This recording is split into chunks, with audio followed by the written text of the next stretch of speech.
Okay, we're going to talk about the basic process for doing a CMA in ConnectBLC. So that's what this training is focused on. I start out on my dashboard. This is my ConnectBLC dashboard.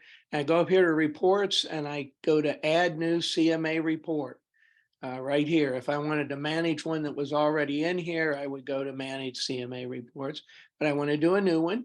So I'm going to click that. And then I'm going to name my CMA. And so I'm going to name it Test CMA. So let me go in here and just name it Test CMA. And then I need to indicate what kind of property we're working with. This is a residential property. And then I'm going to click here to add if a new client, or I can select an existing client. So I'm going to go through here and find myself. And then I'm going to set myself up as the client. And then you would click here if the client's address is a subject property. In this case, it is not. So we're going to continue. So we continue. And then once we've accomplished that, we're ready to start finding comparables, comparable properties. So we're going to go in here and we have two ways of doing our comparable property, or actually three ways. We can find them using the search function. We can list all the IDs if we have the listing IDs, or we could add comparables from outside source, such as a for sale by owner or something of that sort. But most normally you're going to find comparables with the search function. So you would hit find comparables. And it's going to pull up your search. Okay, so the first thing that we're going to do is use the active pending sold. And so we've got that in there. We're looking for 180 days potentially. And so we've got that in there. Now we could search by map. That's one way to do it. But typically appraisers are going to search by the subdivision name. Now, wherever you see something here, it says select type to narrow. That means that you click in there and you start typing. So let's say I want Cool Creek Estates. Okay, so then I see Cool Creek Estates right down here. If I click on that, and then that enters that neighborhood or that subdivision. Okay, and I can see that there are 8 matches in that subdivision that fit the criteria that I entered in. Now, I could add additional criteria such as bedrooms and bathrooms and whether or not it has a basement. I could enter all those criteria in here to narrow that list. But let's say that's the list that I want. So I go in here and I view the results and it shows me all the properties, okay, that I have. And so I look in here and I see, well, there's a 1 level. I don't really want it, but I do want this 2-story. I don't want a 1 level, don't want a tri-level. I just want 2 levels. So I go through here and I pick the ones, the comparables that I want to use. So these are all 2 levels and there are 4 or 5 bedrooms. And so I've got what I would like to do. Now, if I've got some of these that you want ideally 3 or more comparables, and you want them as close to the house that you're comping. You want them to be as close to that. That's why you would eliminate a 1 level or a tri-level if the house you're comping is a 2-story house. So up here on the upper right, I can add that to my CMA. And so I find the CM I want and I add it. And that brings up my comparables. Now I can move these. I can change the order of these if I would like. I can look at the individual listing sheets for these comparables so that I can look at the details right there in the system here. Now I want to save that.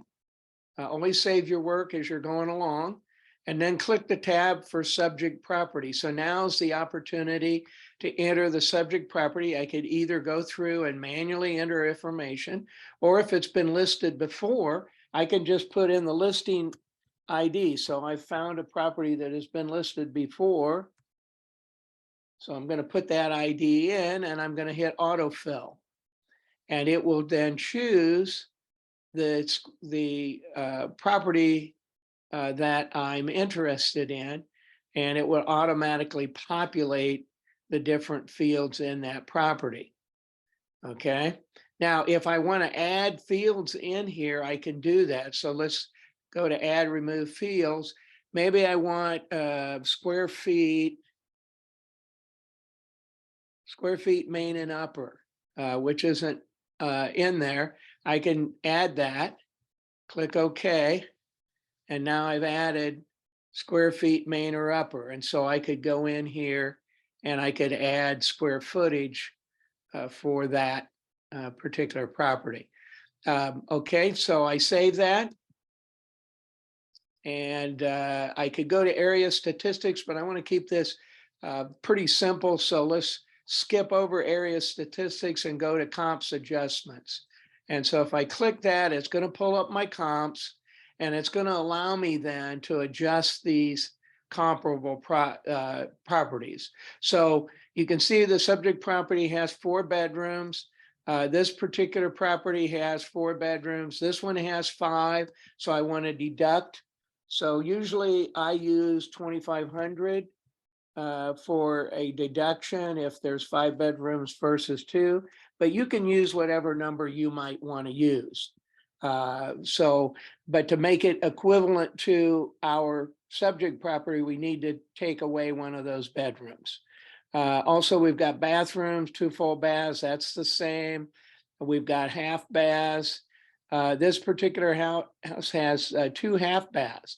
So we want to adjust for that. And I usually use 1,500 for a half bath. So I need to subtract 1,500 off that price because that one has 2 half bathrooms. Now I can also then adjust for living area. So this house, the subject house, has 2,435 square feet. This first one has 2,430. So that's 5 square feet. I usually use $50 as my adjustment. So I would take 5 times 50, and I would need to adjust by $250. So that's hardly worth adjusting for. So I probably wouldn't adjust for that. Now this next one, I have 28 and 54 minus our house has 2,435. So that's 419 square feet different. And so I would multiply that times $50.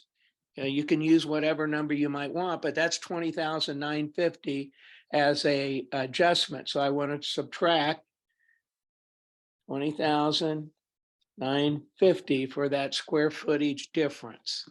And we have 2,481 here versus 2,435. 2,481 minus 2,435, and that's 46 square feet times 50. That's 2,300. So this one would be adjusted by 2,300.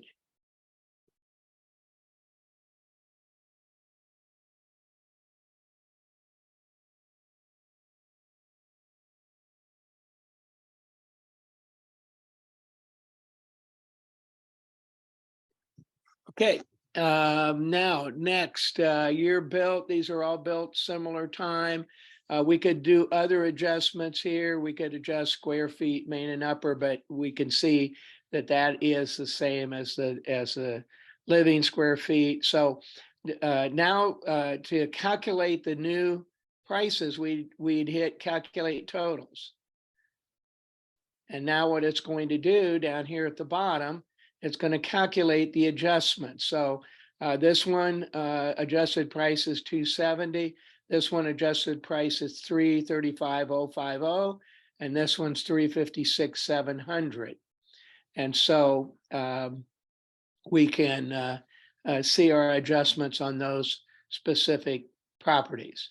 And so we want to save those changes. Okay, but there are more properties here, so we could go over to the other properties and we would make our adjustments to these other properties as well. So here's another five bedroom house. And so we would subtract 2,500 for the 5th bedroom. And we've got bathrooms. We've got 3 full bathrooms. So we would also subtract 2,500 because we've got that extra full bathroom. And this house is the same. This one, we've got another 3 full bathrooms. So we subtract 2,500 from that one. And again, the numbers that you use for adjustments, you can use whatever number you like using in there. Those are the numbers that I prefer. They seem pretty accurate for me. And again, you're going to do the square footage adjustment here. So we have 2,820 square feet. And our subject property has 2,435. So we're going to subtract that. That's 385 square feet times 50. And that's 19,250 that we need to cut off this one. All right. And then on this one, we've got our subject property has 2,435, but this one only has 2,090.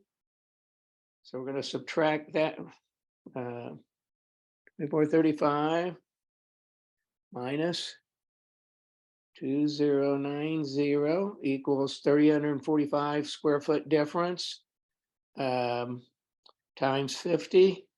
And so that's going to be 17,250. This time we're adding because this property is smaller than our other property. So we're just going to add.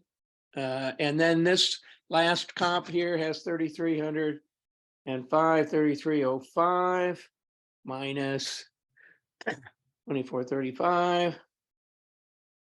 That's 870 times 50.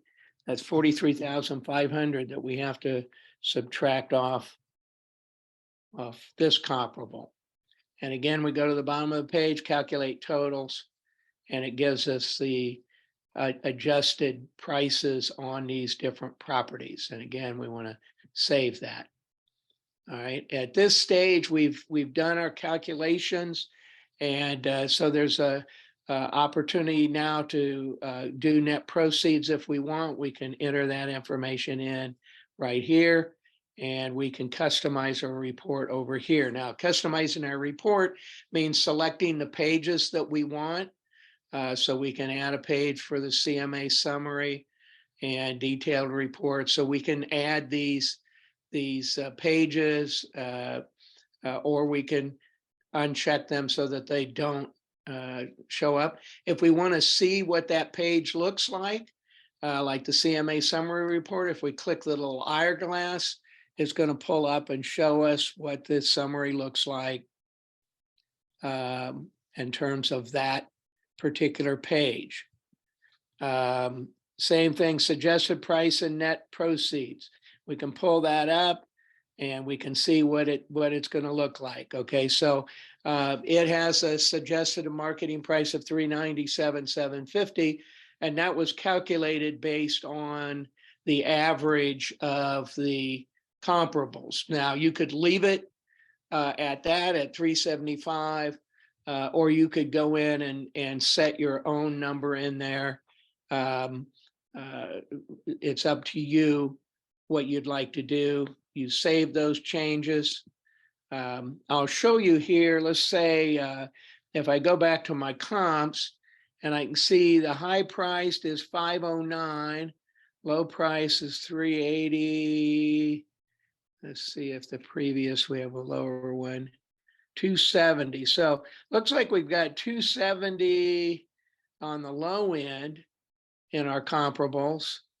And we've got, we had 509 on the high end. So that that's pretty high. That's a pretty big range. So what we may want to do is throw out the highest and the lowest and give a range of, let's say, instead of the 270, we might go 335 to, might do 335 to 452. So 235 to 452, or 335, I guess it's 452 on the high end, and on the low end,